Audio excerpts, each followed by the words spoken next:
Hello guys, welcome back to my channel. অনেকদিন ধরে আমি আমার পেজে কোনো ব্লগ আপলোড করতেছি না, তো আজকে ভাবলাম আমি একটা ভ্যালেন্টাইন স্পেশাল ব্লগ আপলোড করব।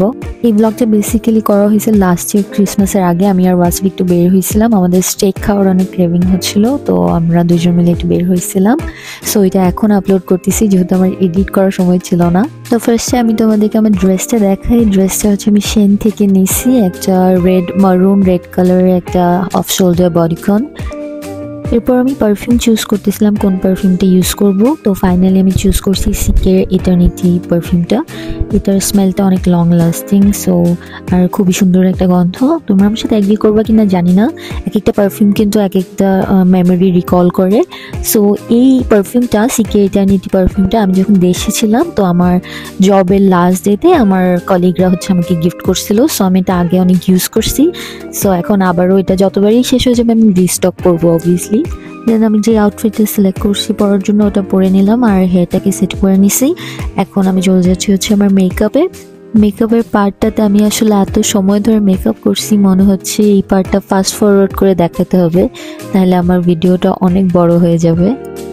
আমি এই লুকটা ক্রিয়েট করতে যা যা প্রোডাক্ট ইউজ করছি এগুলো সবই আমি ভিডিওতে দেখাইছি, কোনো অডিও ডেসক্রিপশন আর দিব না। তোমাদের মধ্যে যদি কেউ জানতে চাও তাহলে আমি হচ্ছে আমার ভিডিও ডেসক্রিপশন বক্সে অ্যাড করে দিব।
সো এখানেই I am done with my makeup part. এখন হচ্ছে আমার জুয়েলারিজ অ্যাক্সেসরিজ যা আছে ওগুলো পরে জাস্ট বের হয়ে যাব।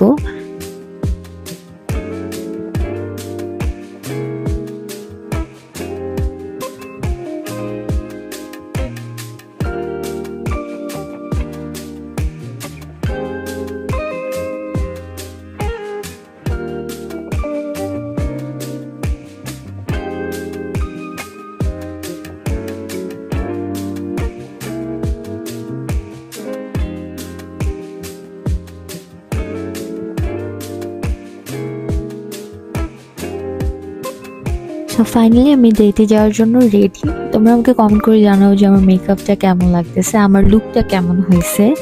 আমি অ্যাকচুয়ালি এই লুকটা পিন্টারেস্ট থেকে দেখে ক্রিয়েট করছি। আই ডোন্ট নো আমি লিটারেলি ক্রিয়েট করতে পারছি কিনা, তো তোমরা আমাকে কমেন্ট করে জানাও। আর এটাও জানাবো যে আমি get ready with me vlogs আরও দিব কিনা।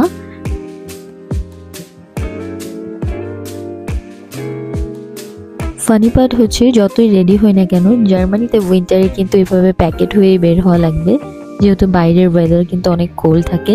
আর আমাদের যেহেতু এখনো গাড়ি নাই, সো আমরা পাবলিক ট্রান্সপোর্ট ব্যবহার করি, সো আমরা সবসময় উইন্টার ক্লোথস ক্যারি করি। এখন আমরা বাসে উঠে গেছি, আমরা যে স্টেক হাউসটাতে যাব ওখানে যাওয়ার জন্য।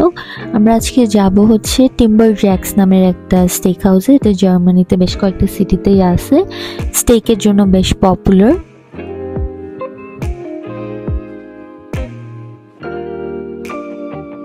সো ফাইনালি চলে আসছি আমরা টিম্বার জ্যাক্সে। রেস্টুরেন্টটা খুবই অ্যাস্থেটিক টাইপের ডেকোরেশন করা ছিল। আমি গুগলে ফটোজ দেখার পর আমি ভাবছিলাম খুব কোয়াইট একটা এনভায়রনমেন্ট হবে, but I don't know for some reason ওই দিন অনেক ক্রাউডি ছিল। সো আমরা রিজার্ভ করে যাওয়ার পরও কিছুটা টাইম ওয়েট করার পরে আমরা বসতে পারি, অ্যান্ড দেন আমরা খাওয়া অর্ডার করে, ওই দিন লাইভ মিউজিক চলতেছিল, আমরা লাইভ মিউজিকটা একটু এনজয় করি।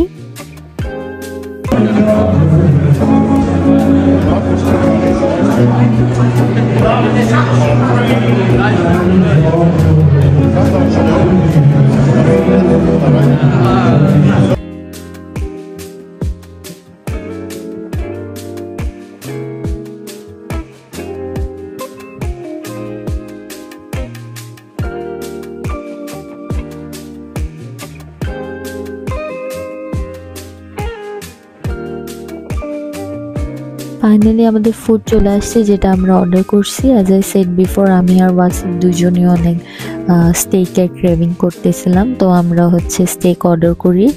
আমার অ্যাকচুয়ালি বাংলাদেশ থেকে আসার পরে এখানে স্টেক ট্রাই করা হয় নাই অনেস্টলি। সো এই স্টেকটা ভালোই ছিল, টেস্ট খারাপ ছিল না, বাট বাংলাদেশে উড হাউস গ্রিলের যেই টেস্টটা সেটা আমার এখনও মাথায় আছে।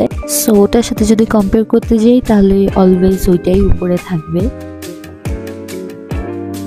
এরপর আমাদের ডিনার শেষ করে আমরা বাসার দিকে রওনা হই।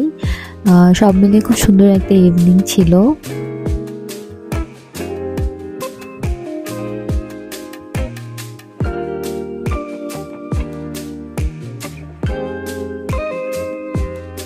এটা বাসায় যাওয়ার সময় আমরা ট্রামের জন্য ওয়েট করতেছিলাম, অ্যান্ড আমি ঠান্ডায় মরতেছিলাম। তো ওয়াসিফ তখন আমাকে বলতেছিল, তুমি কেন এই কোট পরে আসছো, কেন জ্যাকেট পরো নাই।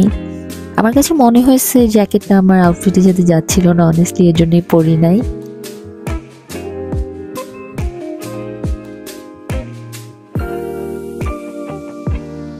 আর এটা কোথাও যাওয়ার পরে, কোনো দাওয়াতে যাওয়ার পরে হয় না, বাসায় আসার পরে বাসার একটা অবস্থা ভূমিকম্পর মতো হয়ে গেছে এরকম লাগতেছে। সো আমার বাসার অবস্থা ওরকম ছিল, আর আমার মনে হচ্ছিল এগুলো এখন আমার গুছাইতে হবে।